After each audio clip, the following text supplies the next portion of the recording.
Captain Midnight.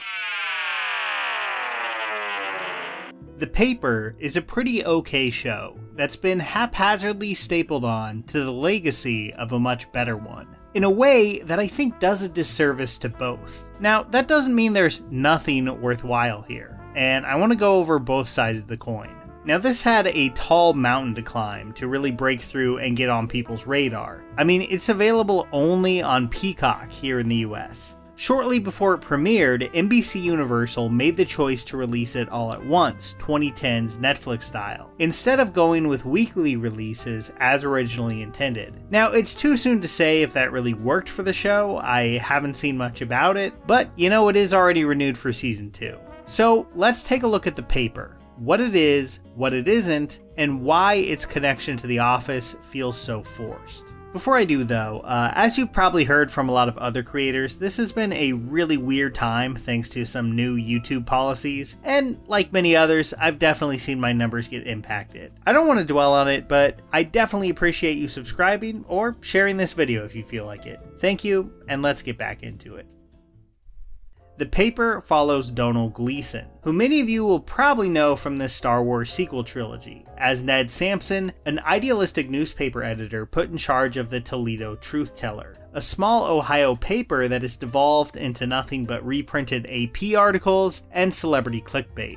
Through his first day on the job, we meet a new cast of characters that work at the paper and the toilet paper company Softies that share the same owner. And yes, Oscar from The Office is one of them. Now, the first episode leans into the Office connection in a very concrete way, even going so far as to show the Dunder Mifflin Scranton offices, which are now closed and houses another business, as Bob Vance explains to us. I'm actually kind of surprised how hard the show closes the door on the Scranton offices, making an actual sequel series much harder. I'm sure that's the show that Peacock is actually craving, but I guess this is a call you could make when you're a show from Greg Daniels, the man behind the original US Office. The first few episodes, but especially the first, they go to great lengths to really connect the two shows, having Oscar drop lines about the old days and making the camera crew a much bigger and more acknowledged part of the paper in a way that The Office didn't really do until its final season. Still, under that tenuous connection is a show that just doesn't have much to do tonally or comedically with what came before. Take its lead, Ned Sampson. Ned can be excitable, awkward, and overly earnest, but in most ways, he's about as far from Michael Scott as you can get. It is kind of interesting that they share a background as salesmen, but where Michael looks back on that with pride, really it was the one job he was actually suited for, Ned is embarrassed by the crassness of it. Really, Ned, with his deeply held beliefs about the value of old-fashioned local journalism, is much, much closer to another sitcom lead, Leslie Knope. And that really kind of goes for this whole show. The early seasons of The Office were very committed to the everyday drudgery of working in an average, boring workplace in the 2000s, and then, of course, turning the awkwardness up to 11. There was no idealism there. There was no assumption from the characters of the show that working at Dunder Mifflin could be a really worthwhile and admirable pursuit if everyone just tried their best. The wins were few and far between, and when they did happen, they tended to be much more on a personal level. Scranton itself was not being made better by Jim getting a promotion. But Parks and Rec was different, especially after season 1. The show was infused with this overarching attitude that though small town governance could be absurd and feel pointless at times, there was a underlying nobility to it, as Leslie and friends slowly dragged Pawnee into being a better, more livable place for everyone, even if the residents of the town didn't always appreciate it. The paper is much more in that vein, a struggling local newspaper trying to right themselves, and become a better and more informative source of real news for the city. Now, there's nothing inherently wrong with that. I mean, I for one like Parks and Recreation a lot, but it is kind of an odd fit for an Office sequel series. Maybe more of an issue though is that it just feels a little tired right now, like it's very in line with other mockumentary shows like Abbott Elementary and St. Denis Medical, both of which are, as Salon recently called them, sitcoms about professionals trying to help us. I don't have an issue with these shows, I do watch both of them on and off, but I think it makes the paper kind of blend into where the genre is right now. There's some chuckles and charming moments to be found here, but precious little in the way of things that actually make it stand out in the current TV landscape. The American Office did not have the bone-deep cynicism of the UK original, or another great mockumentary that came out in 2005, The Thick of It.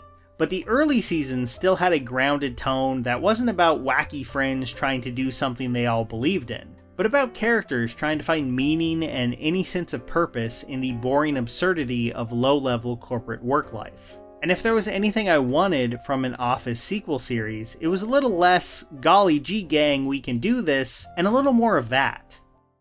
But okay, I've talked a lot about the Office connection. How does the paper work on its own terms? Now, despite a lot of what I said, it's fine. You won't find many surprises here, especially if you watched a lot of shows in this genre, but that hardly makes it irredeemable. The cast gels together well, there's a few charming romances that work, and Oscar, once he's allowed to not just reference The Office all the time, is actually a lot more funny than I was expecting. The thing is though, it's all just so damn mild. Now there are two characters, clickbait artist Esmeralda Grand and stuff suit Ken Davies, who tend to serve as obstacles for the rest of the cast. You know, scheming to make the paper worse or really suck up to the boss. And they at least provide a little friction, but both actors honestly feel like they're in a far more broad and over-the-top show than the rest of the cast. Now, it's not always a bad show. I enjoyed some of their scenes, especially Tim Key's Ken, but they feel like comical henchmen more than some crushing corporate force. The owner of the paper's parent company, Harv, is this super nice, personable old guy, always available to his employees and infinitely understanding, even when Ned acts wildly unprofessional, which kind of feels like a missed opportunity to me. Like Dunder Mifflin, as a corporate entity, never seemed lovable. Incompetent, yes, but The Office never portrayed them as like really, really nice guys. I just find it so odd that the paper decided to go in that direction when it's a show about a newspaper that's been completely gutted by its corporate overlords, like so much local journalism has been. It's a show about plucky newspaper people trying to create something better, but it gives them almost nothing to push back against. And at 10 episodes, the compressed season story of turning the paper around just seems to move way too quickly. The first episode has them so behind and bad at reporting that they literally miss a massive fire in the building next to them. But by the end of the season, they're all being recognized with Excellence in Journalism awards. Despite some bumps in the road, like a minor conflict with their parent company whose white product is clogging up the sewers around town, it all just falls into place so easily. I know there's plenty of you watching this that don't really enjoy the original UK Office, but I'd be lying if I said I wasn't begging for just 10% of that show's jagged edges or cynicism here. Just anything that gives the show a little bit more of an edge tonally or in its joke writing. I will say though, I thought the season 1 finale was its best episode, and that's encouraging in a genre and format that often takes a little while to find its groove. I don't want to write this show off. I don't like that it's connected to The Office, but it's hard to get sitcoms greenlit these days, and I do understand why they did that. I just hope that they build on the cast chemistry and the better moments of this season, give it a little bit more of its own texture, and deliver something better in season 2. I didn't hate this season, but does it suffer in comparison to the show that it explicitly sets up comparisons to? I mean, absolutely. But you know, The Office Season 1 and Parks and Rec Season 1 are both highly flawed in their own right. I think I actually like both of those seasons a little bit more than your average fan, but they were by no means those shows at their peak. If that's true of the paper, I could see the show becoming worth watching. But as it is now, it's just a little too timid and a little too mild to really hit those high marks. It was perfectly pleasant, but rarely all that funny. It's hard not to watch a new Office show without Michael Scott and feel like something is missing. Kind of like an empty wall without the wall art. Which reminds me, I really love my new Displate. I got a few packages from them and opening them was a lot of fun. This is not a regular poster. Displate's metal prints are extra durable, featuring highly detailed artwork that truly pops. Whether you're into The Witcher 3 or the new Destiny 2 collection, Star Trek, Avatar: The Last Airbender, or tons of other series from across media, with thousands of independent creators making art. They have over 2 million designs. If there's a franchise you love, they probably have it. And I hate mounting stuff on the wall. But this was the most painless wall mounting process ever. Just use the included magnet kit, snap it on, swap it out whenever you want to, and leave 0 marks behind. I rent, so that was really a must for me, and the delivery got here in like 4 days. Now, I decided to put up this Star Trek one first because of the Displate Textra features. I love these. That's where you have tactile textures and 3D contours with selective matte and gloss effects that really pop out of the image. Combine that with a great design, and yeah, I'm happy to see Kirk and the gang on my wall every day.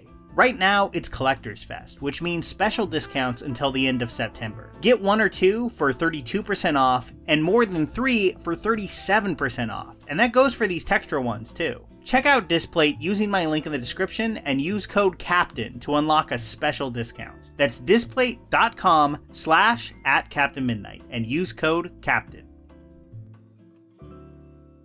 Here's a special tip for the fellas and girls who have not already joined Captain Midnight's new 1940 Flight Patrol.